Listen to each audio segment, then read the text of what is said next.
నమస్తే welcome to 9+ news. తెలంగాణలో RTC కార్మికులు సమ్మెబాటకు రెడీ అయ్యారు। నిన్న అర్ధరాత్రి నుంచే సమ్మెకు వెళ్లేందుకు ఆర్టీసీ జేఏసీ నేతలు పిలుపునిచ్చారు। అయితే సోమవారం సాయంత్రం వరకు సమ్మెపై చర్చలకు పిలవని ప్రభుత్వం ఈ రోజైనా చర్చలకు ఆహ్వానిస్తుందేమో చూడాలి। ఒకవేళ బంద్ జరిగితే రోజు ప్రయాణిస్తున్న లక్షలాది మంది ప్రయాణికులకు అవస్థలు తప్పేలా లేవు। అయితే జేఏసీ నేతలు తమ డిమాండ్లపై గట్టిగా డిమాండ్ చేస్తున్నారు। ముఖ్యంగా ఆర్టీసీని ప్రభుత్వంలో విలీనం, కార్మిక సంఘాల పునరుద్ధరణ సహా పలు డిమాండ్ల పరిష్కారమే ధ్యేయంగా ఆర్టీసీ జేఏసీ సమ్మెకు పిలుపునిచ్చింది। ఈరోజు గత ప్రభుత్వం 10 సంవత్సరాల పరిపాలనలో ఆర్టీసీ కార్మికులను అరిగోస పెట్టుకున్న మాట వాస్తవం। మాకున్నటువంటి హక్కులను కాలరాసిన మాట వాస్తవం। ఆర్టీసీని విధ్వంసం చేసిన మాట వాస్తవం। ఆర్టీసీని మొత్తానికి నిర్వీర్యం చేసిన మాట వాస్తవం। ఒక్క నియామకం చేపట్టలే, ఒక్క కొత్త బస్సు కొనుగోలు చేయలే। ఇలాంటి పరిస్థితులలో 53 రోజుల సమ్మె చేస్తే మా సమ్మెను కూడా ఉక్కుపాదంతో అణచివేసి ఆ రోజు మాకు కార్మిక సంఘాలకు గుర్తింపు సంఘం ఎన్నికలు పెట్టకుండా 2 సంవత్సరాల వరకు వీళ్ళకు పెట్టొద్దని చెప్పేసి ఒక మౌఖిక ఆదేశం ఇచ్చి పోవడం మాత్రం వాస్తవం।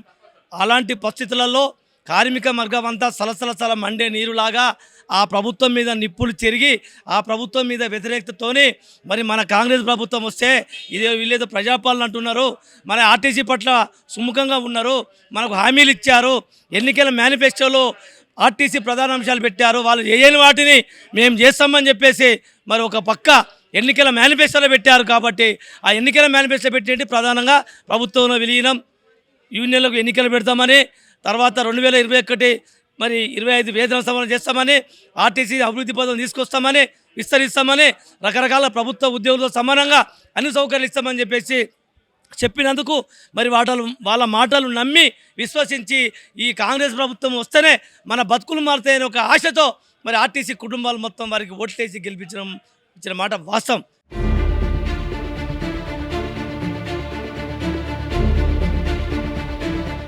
తెలంగాణ రాష్ట్ర రోడ్డు రవాణా సంస్థలో కార్మికుల సమ్మె సంకేతాలు తీవ్రంగా కనిపిస్తున్నాయి। తమ డిమాండ్ల సాధన కోసం కార్మిక సంఘాలు సమ్మెకు సిద్ధమయ్యాయి। ఈదరు వెంకన్న, థామస్ రెడ్డి నేతృత్వంలోని ఆర్టీసీ జేఏసీ సమ్మెపై తీవ్రంగా కసరత్తు చేసింది। అన్ని డిపోల పరిధిలో మీటింగులు ఏర్పాటు చేసి కార్మికులను సన్నద్ధం చేశారు। అయితే సమ్మెకు దూరంగా ఉంటూ వచ్చిన మరో జేఏసీ సైతం తాము కూడా సమ్మెకు దిగుతున్నట్లుగా ప్రకటించింది। వీరితో సహా మిగతా కార్మిక సంఘాలు సైతం సమ్మెకే సై అంటున్నాయి। అదే జరిగితే తెలంగాణ వ్యాప్తంగా ఆర్టీసీ బస్ సర్వీసులు నిలిచిపోయే అవకాశం ఉంది। ఈ నేపథ్యంలో ఏం జరుగుతోందన్న టెన్షన్ చాలా మందిని వెంటాడుతోంది।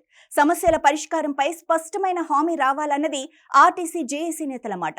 ప్రభుత్వంతో పలుమార్లు ఉద్యోగ సంఘాల నేతలు చర్చలు జరిపినప్పటికీ ఎలాంటి స్పష్టత రాలేదని, అందుకే సమ్మె తప్ప వేరే గత్యంతరం లేదని జేఏసీ నేతలు చెబుతున్నారు। ఇక ఆర్టీసీ కార్మికులు కోరుతున్న డిమాండ్లలో మెజారిటీ అంశాలకు ప్రభుత్వం సానుకూలంగా ఉన్నట్లు తెలుస్తోంది। అయితే ప్రధాన డిమాండ్లు అయిన ప్రభుత్వంలో ఆర్టీసీ విలీనం, యూనియన్ల పునరుద్ధరణ విషయంలోనే పేచీ వస్తోంది। ఈ రెండు తమ పరిధిలో లేవని మంత్రి పొన్నం ప్రకటించిన తర్వాతే సమ్మెపై జేఏసీ స్పష్టమైన పిలుపునిచ్చింది। ఈ ప్రధాన డిమాండ్ల విషయంలో జేఏసీ నేతలు పట్టు వీడలేదు। ఈ నేపథ్యంలో సమ్మె చేస్తే ప్రభుత్వానికి లేని తలనొప్పి రావటం ఖాయంగా కనిపిస్తోంది। నిత్యం 60 లక్షల మంది ప్రయాణికులు, అందులో 35 లక్షల మంది మహిళలు, 35 లక్షల కిలోమీటర్ల ప్రయాణం, 10,000 బస్సులతో పేద ప్రజలకు ఆర్టీసీ బస్ లైఫ్ లైన్ గా మారింది। మరి ఆర్టీసీ కార్మికులు సమ్మె బాట పట్టకుండా ప్రభుత్వం చర్యలు తీసుకుంటుందా? కార్మికుల డిమాండ్లు పరిష్కరిస్తుందా? ఒకవేళ కార్మికులు సమ్మె చేస్తే ప్రయాణికులకు ఇబ్బందులు తలెత్తకుండా ఎలాంటి ఏర్పాట్లు చేస్తుందో అని సర్వత్రా ఆసక్తి నెలకొంది।